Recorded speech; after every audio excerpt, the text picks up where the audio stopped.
So hey guys, welcome to my YouTube channel exploring commerce. ये मेरे channel की first video है। ये वीडियो उन लोगों के लिए है जो सीए करने का सोच रहे हैं या सीए फाउंडेशन में एनरोल करने का सोच रहे हैं या उनको कुछ इन्फॉर्मेशन चाहिए सीए फाउंडेशन के लिए। तो स्टार्ट करते हैं। वीडियो एंड तक देखिएगा क्योंकि लास्ट में I will try to motivate you. ठीक है, पहली चीज जो हम डिस्कस करेंगे वो है एलिजिबिलिटी क्राइटेरिया।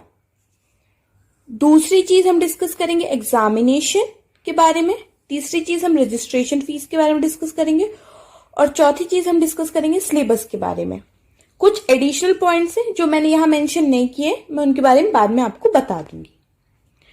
सो स्टार्ट करते हैं। तो फर्स्ट पॉइंट है एलिजिबिलिटी क्राइटेरिया। क्या है? सीए फाउंडेशन में एनरोल करने के लिए आपको 12th पास होना चाहिए किसी भी स्ट्रीम से, commerce, science, maths, humanities, but एक रिकॉग्नाइज बोर्ड से, जैसे CBSE, UP board, Bihar board, Maharashtra board, किसी भी बोर्ड से आप पास होने चाहिए। कोई भी मिनिमम परसेंटेज नहीं है, सिर्फ पास। तो दूसरी चीज पे आते हैं, वो एग्जामिनेशन। आईसीएआई सीए फाउंडेशन का एग्जाम साल में 2 बार कंडक्ट करवाता है, मई एंड अक्टूबर, नवंबर। जिनके रिजल्ट्स आते हैं जुलाई या अगस्त, या तो फिर जनवरी और फरवरी अगर अटेम्प्ट अक्टूबर या नवंबर का रहा तो। सो एग्जामिनेशन के बारे में इतना ही था। अब हम आगे देखते हैं। फिर आता है रजिस्ट्रेशन फीस के बारे में। फाउंडेशन की रजिस्ट्रेशन फीस के बारे में बता रही हूं आपको। सीए फाउंडेशन की रजिस्ट्रेशन फीस में फाउंडेशन प्रोस्पेक्टस के 200 रुपए एंड फाउंडेशन ट्यूशन फीस के 9,000 रुपए, जिसका टोटल आता है 9,200 रुपए। ये आपको पे करने पड़ते हैं। साथ ही में इसी में इंक्लूडेड होती हैं आपकी बुक्स जो आप रजिस्ट्रेशन करने के बाद ऑर्डर करते हैं और वो आपके घर डिलीवर हो जाती हैं। सो नेक्स्ट हम बात करते हैं सिलेबस के बारे में। तो सिलेबस के बारे में मैं आपको अभी इतने डिटेल में नहीं बताऊंगी, सिर्फ आपको पेपर के नाम बता दूंगी। फ्यूचर वीडियोस में जब मैं ये सिलेबस स्टार्ट करूंगी, तो फ्यूचर वीडियोस में जब मैं ये सिलेबस स्टार्ट करूंगी तो मैं आपको सिलेबस के बारे में तब डिटेल में बताऊंगी। ओके, तो फर्स्ट थिंग है, तो फर्स्ट पेपर होता है। तो आईसीआई 4 पेपर लेता है सीए फाउंडेशन में। पेपर 1 होता है principle and practice of accounting. Paper 2 होता है business law, business correspondence and reporting. आपको बता दूं, बिजनेस लॉ आप किसी भी स्ट्रीम से हो, इवन कॉमर्स स्टूडेंट के लिए भी बिजनेस लॉ एक नया सब्जेक्ट है। And business correspondence and reporting, को हम नॉर्मली इंग्लिश कह सकते हैं। देन आता है हमारा बिजनेस थर्ड पेपर जो है business mathematics, logical reasoning and statistics का। और लास्ट पेपर है business economics and business and commercial knowledge का। तो ये 4 पेपर होते हैं।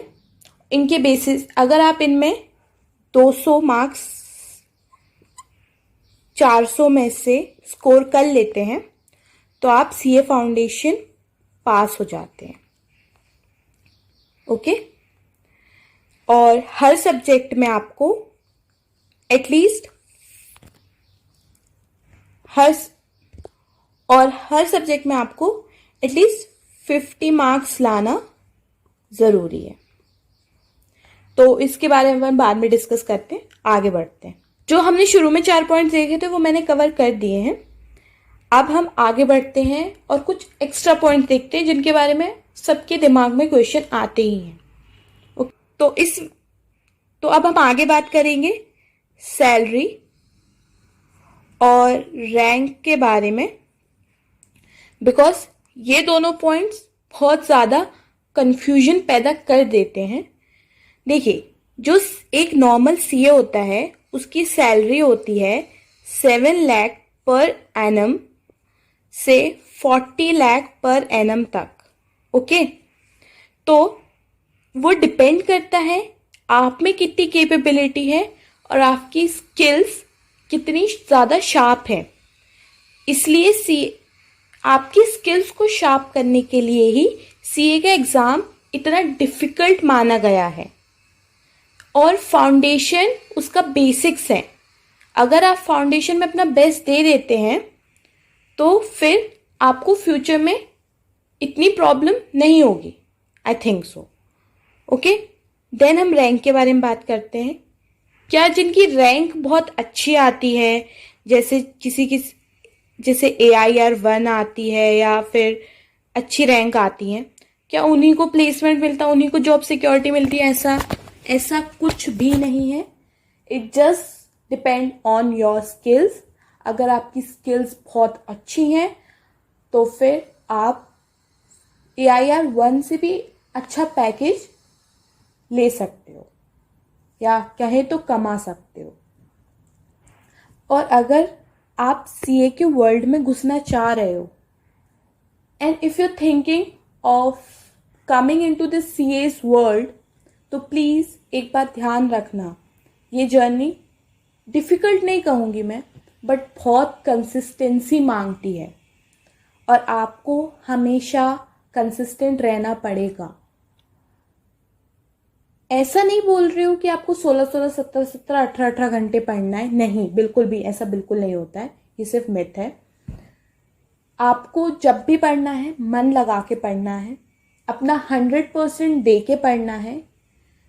और जब आप पढ़ने बैठो तब आपके दिमाग में सिर्फ ये चलना चाहिए, व्हाट इज नेक्स्ट, आगे क्या पढ़ना है, आगे क्या पढ़ना है। आप सब कुछ यूज़ करो, आप फ़ोन यूज़ करो, आप सोशल मीडिया अकाउंट यूज़ करो, आप PUBG खेलो, आप सब कुछ करो, बट पढ़ाई मत भूलो, हार्डवर्क करना मत भूलो, कंसिस्टेंट रहना मत भूलो। इवन हार्डवर्क भी नहीं, smart work is more important. दूसरी चीज़, don't expect from someone else to motivate you. कोई और आपको मोटिवेट नहीं कर सकता जब तक आप खुद को मोटिवेट नहीं करोगे। आप अपने सबसे बड़ी स्ट्रेंथ हो इस जर्नी में, तो खुद को हमेशा स्ट्रांग रखना, कभी भी वीक फील मत होने देना। एंड कोई भी डाउट हो, क्वेरीज हो, मेरा ईमेल डिस्क्रिप्शन बॉक्स में मिल जाएगा आपको, आप उस पर अपने डाउट्स और क्वेरीज भेज सकते हैं। And that is all for this video. मिलते हैं नेक्स्ट वीडियो में। Till then bye.